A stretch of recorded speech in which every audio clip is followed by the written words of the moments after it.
Suspense.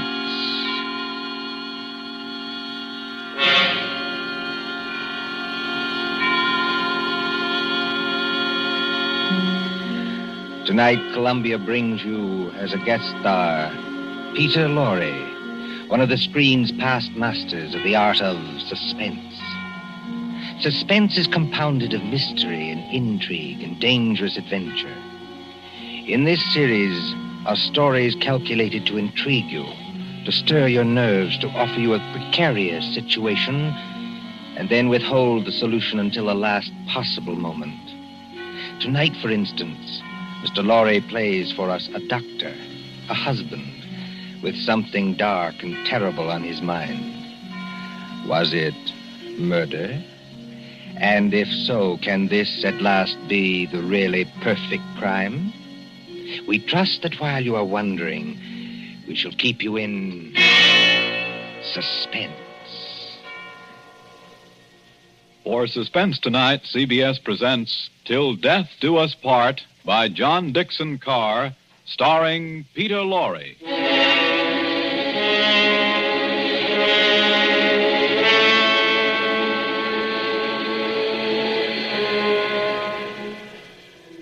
Late one night in December of 1941, a man and his wife sat beside the fire in their country cottage. This man, look at him. A professor of mathematics, stout and middle-aged, guileless as a child.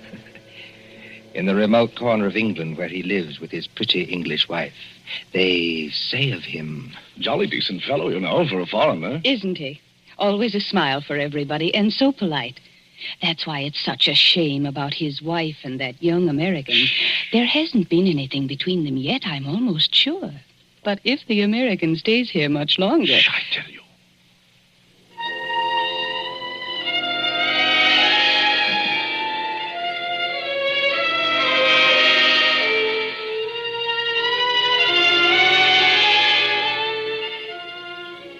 A happy man, this Professor Kraft. His cottage in the country is rather isolated. 3 miles from the nearest house. No electricity or central heating or telephone. And on December nights like this, a great wind comes rushing off the Sussex Downs. It rattles at the windows, growls in the chimney, and makes unsteady the oil lamp on the table. Professor Irwin Kraft sits before the fire in a snug, book-lined room. And across from him, sewing, sits his young wife, Cynthia. A domestic scene. A very domestic scene. Oh, my pet, this is wonderful, isn't it? Oh, so nice and cozy. How I enjoy our little home. It's a pleasure to be indoors on a night like this, isn't it? Yes. Did my darling have a good day? Just about as usual. No adventures, huh? Not exactly. I walked into the village. Walked? Oh, I really blame myself for burying you out here. I ought to get your car. That's not necessary, thanks. Come now, come. Did something happen to upset my little pet today? No. You know, darling, I look at you and I marvel. You marvel at what? At a wife who can actually blush. Yes, with a skin so fair and a conscience so transparent that she can actually blush. I wasn't blushing about... About what? About anything you might be thinking. It's your horrible habit of putting everybody else in the wrong. Oh, but the neighbors don't think that about Papa Croft. Neighbors don't have to live with you. I do. And you mustn't scratch either. Not when we are so snug here, so cozy. And the kettle on the fire is nearly boiling, and the rum is ready, and the lemon juice, and the sugar for her medicine. Oh, and must I drink that stuff? I don't like rum. But you have a cold, darling. I haven't got a cold. Really, I haven't. Now, darling, twice today I heard you cough. Now, you are going to take your medicine, Cynthia, and take it here and now, and not offend your clumsy old husband by refusing. Why do you keep on treating me like a girl of 16? I love to treat you like that, Cynthia, because I cannot fathom your thoughts. You lock up your thoughts, and that is a dangerous English habit. You see, thoughts accumulate and won't be stifled. And sooner or later, when you least expect it... Oh, look out. The kettle's boiling over. So it is. Owen, please, lift it down from there. Of course. I apologize. My darling. There. For a second, you know, you almost frightened me. Huh?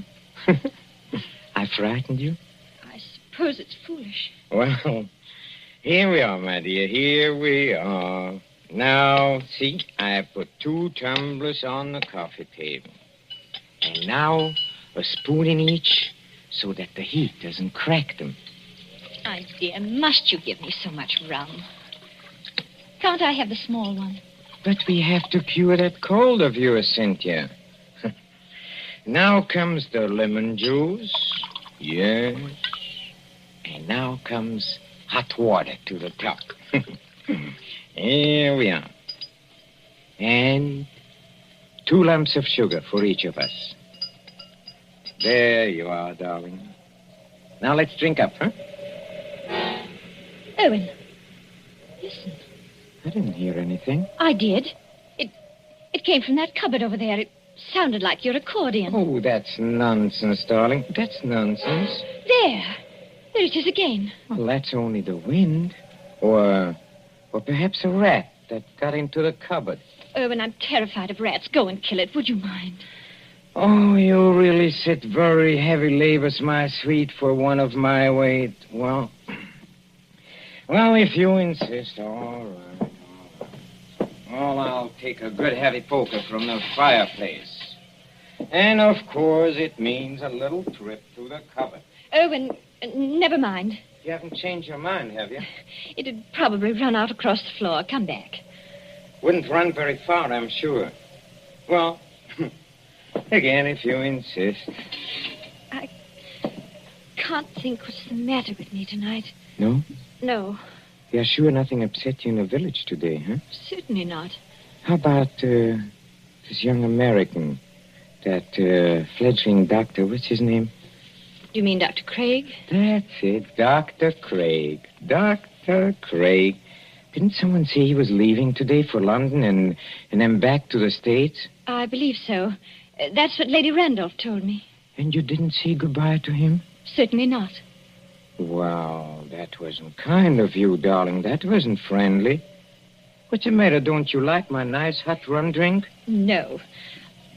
But you'll give me no peace till I do drink it. That's right, darling. That's right. Now, take it down like a good girl. I'm keeping you company. See? Oh, how pretty she looks. With her yellow hair in the firelight. And her red mouth. And her light little hands. Very pretty. Oh, there is just one other thing, Cynthia. I gave you a letter to post this afternoon. Did you post it? Yes. Registered? Yes. And did you notice to whom the letter was addressed? Everybody notices the address on an envelope. It was to some Mr. Hatherby at Market Shepherd. That's right. But I don't know who he is, if that's what you mean. Oh, Mr. Hatherby is the coroner of this district. The coroner? That's right. That's right. But is there any reason why you should be writing letters to the coroner? Well, there will be tomorrow morning. We have been just drinking poison, my love. Why do you drop your glass, darling? I don't believe you. No? This will interest you, Cynthia. You were a trained nurse, and weren't you, You see, the poison was aconite, monkshood. No. Yes, homegrown in our own little garden. You know, 1/16 of a grain has been a fatal dose. There's no telephone here. No car, not even a neighbor. Exactly, my angel. Take your hands off me. Let me get up. No, my pet. In about 5 minutes, you see, the first symptoms will come on.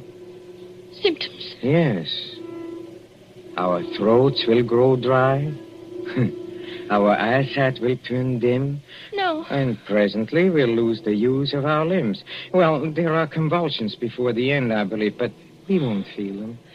Let me up. If you try to hit at me, Angel, you'll upset that lamp. And, well, if you upset the lamp, this cottage would go up like tinder. We don't want to burn to death, do we? Owen, why are you doing this? Why are you doing it? Why? Do you think all Papa Kraft is blind, my pet? Huh?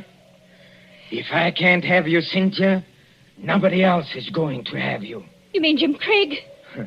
So it is Jim Craig. Oh, that was nothing. My tongue slipped. A cynic would say, my dear, that your foot slipped. Do you think I don't know what happened the other night at the schoolhouse? The schoolhouse? Yes, the Market Shepherd Schoolhouse. At Lady Randolph's little concert in aid of the war relief. Nothing happened. I swear it didn't. No? No. Oh, then it was coincidence, I suppose, that you and that Dr. Craig didn't arrive until the concert was nearly over. Yes. Yes, it was. We didn't go there together. No? We met in the little hall outside the auditorium. It was just as you were finishing your number on the accordion.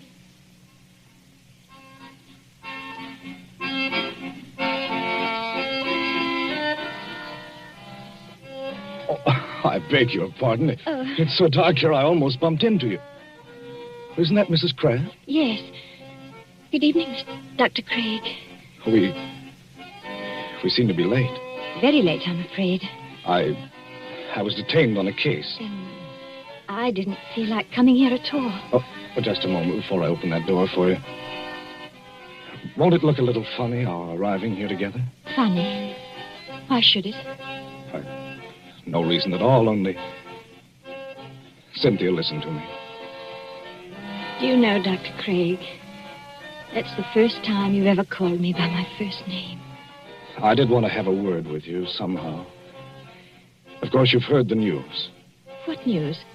Well, on the radio for the past couple of days. Oh, we're too far out to get much news, and my husband isn't interested. He isn't interested. He isn't interested in anything but himself. I'd rather you didn't talk that way about my husband. Oh, I'm sorry.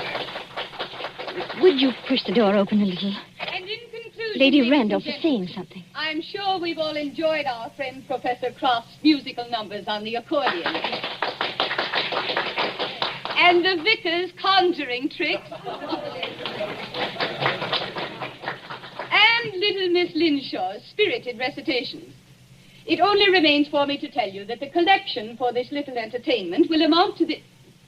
Yes, Colonel Thompson, what is it? Colonel Thompson's going across the platform in rather a hurry. Looks like an announcement of some kind. Ladies and gentlemen, your attention. We have just received some late news by the 9 o'clock bulletin. I think I can guess what it is. Following yesterday's declaration against Japan, the Congress of the United States today declared war against Germany and Italy. No applause, please. I think I can say that these things go too deep for applause. We entered a war lightly, and we have learned. But before the vicar ends this meeting, I shall ask the orchestra to play us the song numbered 83 in the book. A song we know is dear to the hearts of all Americans.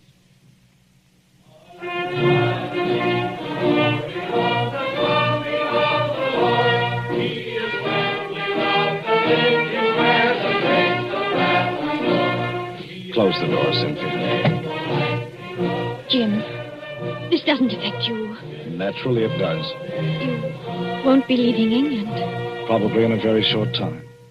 They'll be needing doctors. But does a formal declaration of war make any difference? What does it mean to you?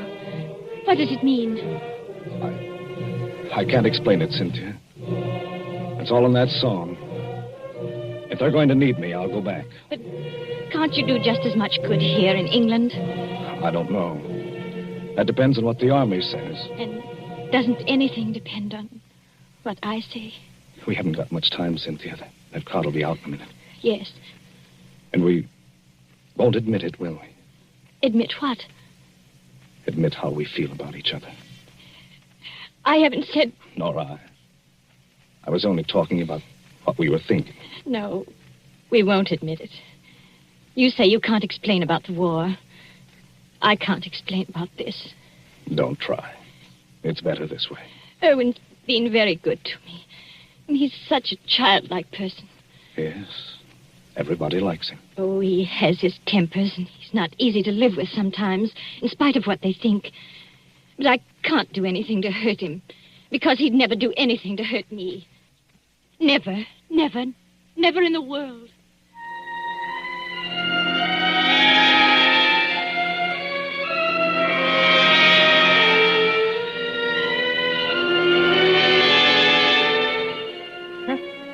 A very fair estimate of my character, too. That's exactly what I said about you. So you are in love with that fellow? I admit it now. Yes. Tell me, darling, do you feel anything yet? Feel anything? I mean, dryness? Muscular contraction of the throat? Yes. Oh, I thought so. I won't die. I won't. And how do you propose to stop yourself? Your only chance would be to reach the village infirmary. And I'll see to it that you don't get there. But what if the poison takes you before it takes me? Then you can't stop me. But it won't, darling. You seem terribly sure of that. You see, the amount I gave you, as you perhaps noticed, was more than I gave myself. I'm going to follow you, my little pet, into the dark, where there are no Dr. Jim Craigs, but not too quickly. I shall still have most of my faculties, Cynthia, when your convulsions are already beginning. Oh. I wonder if you will. Why do you say that? Your legs don't seem any too steady. I don't know. It must be the heat of the fire, perhaps, or it's very hot in this room. Cynthia, darling, listen to me. Yes, Erwin? There is a copy of Taylor's medical jurisprudence over on the shelf there. Please get it for me. I'm afraid you'll have to get it for yourself, my dear. That is, if you can. Oh, I'll get it. Mind the lamp, Erwin. We don't want the house afire, just as you said yourself. I'll mind the lamp. Listen to me. You know, some people's systems are intolerant to poisons. They experience in minutes what ought to take hours. Does it hurt, Erwin? Does it hurt? Yes. But you'll find out soon enough, my pet. Because you'll never make 3 miles to the village. Never. You think not? I know it. And just remember, I shall be waiting. Waiting? Out in the dark and cold, where there is neither marriage nor giving in marriage. I'll be waiting for my little pet to come and join me. I shall be waiting. Erwin! Erwin! Oh, I hate you. I loathe you. I'm afraid of you. But I don't want you to die because of me. And yet, you are dead, Erwin. But I'm not going to join you. I've never prayed much, Erwin, but I'm praying now. Whatever comes over my wits and makes my senses weak, give me strength enough to get to the village. Just give me strength enough to get to the village.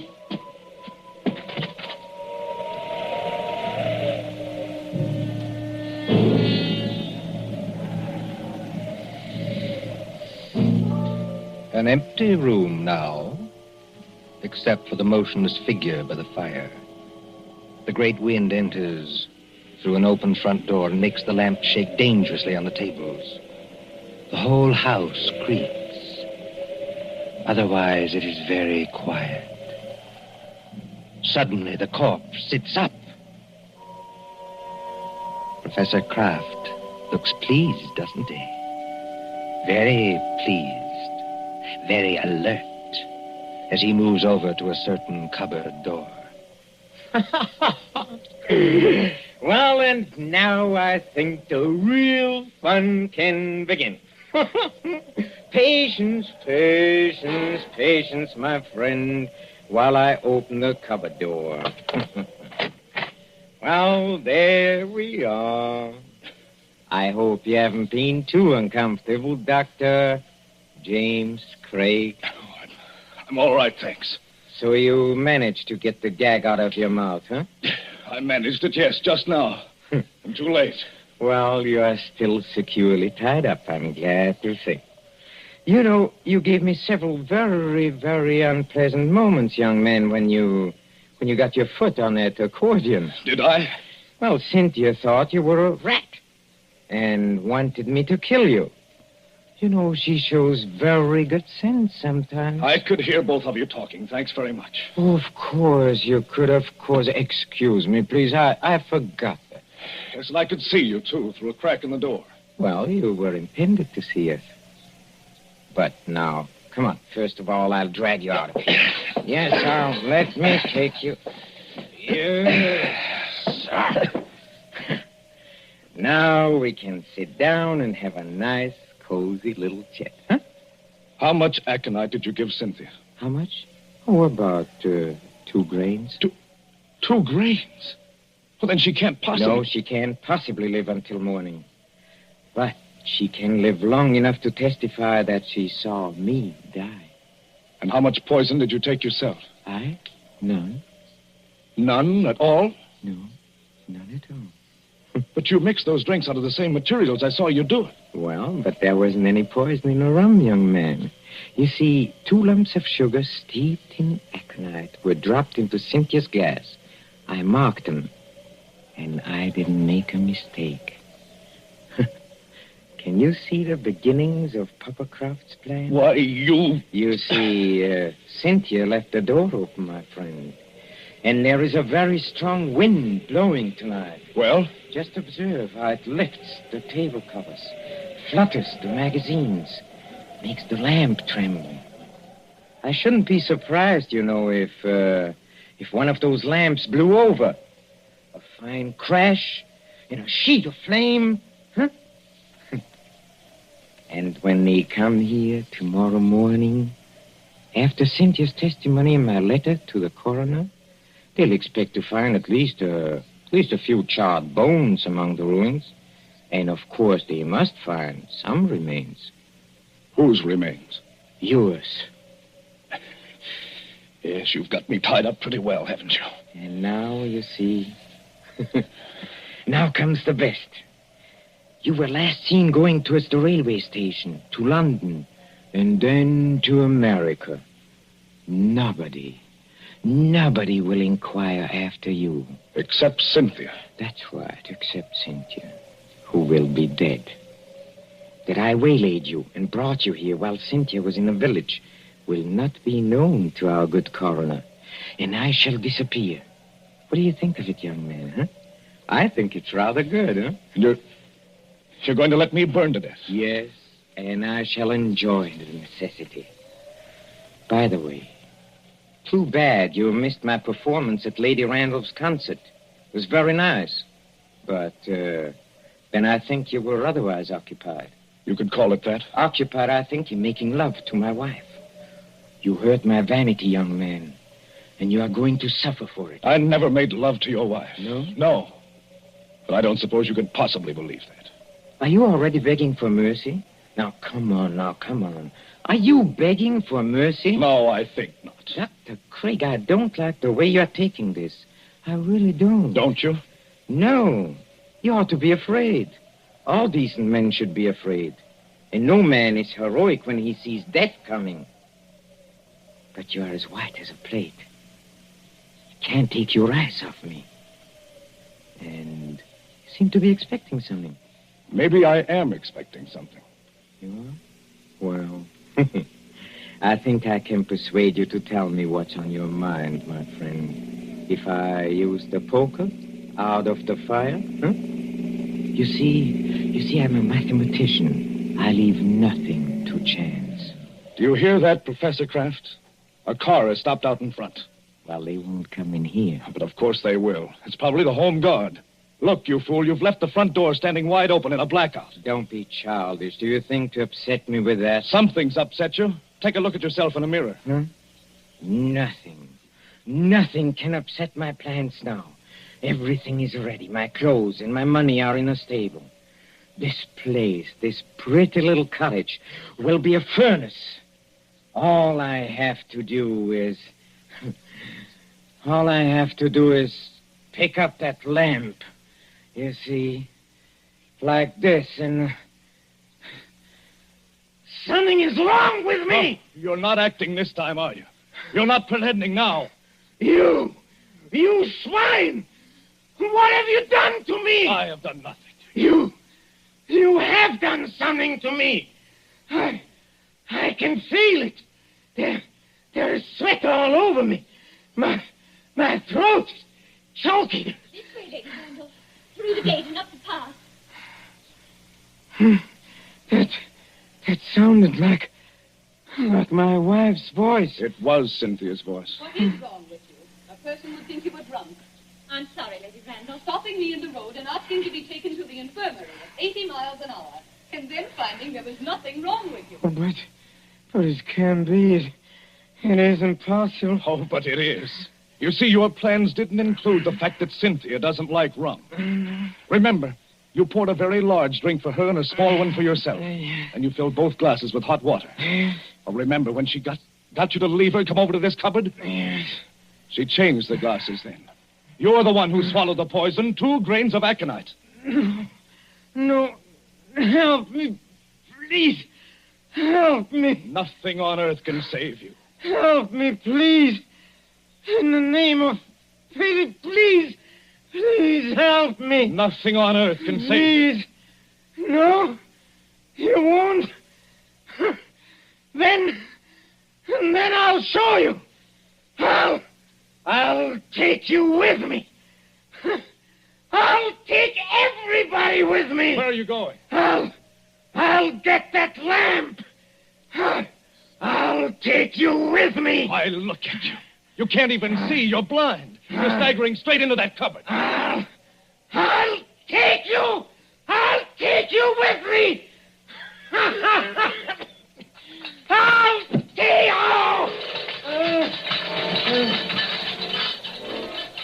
you. Jim, what are you doing here? Come in, Cynthia. Come in and take a look at the man who died twice.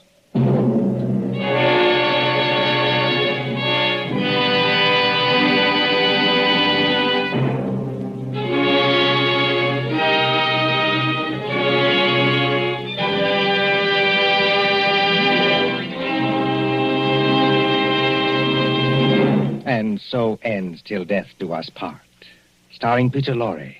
Tonight's story of Suspense. Columbia presents these tales of mystery and intrigue and dangerous adventure for your relaxation and enjoyment. Next Tuesday, there'll be another in this series. Same hour, 9:30 Eastern Wartime. Mr. Lorre was starred as Professor Kraft. He was supported by Alice Frost as Cynthia, David Gothard as Dr. Craig, and Mercedes McCambridge as Lady Randolph. William Spear, the producer, John Dietz, the director, Bernard Herrmann, the composer-conductor, and John Dixon Carr, the author, are collaborators on Suspense. This is the Columbia Broadcasting System.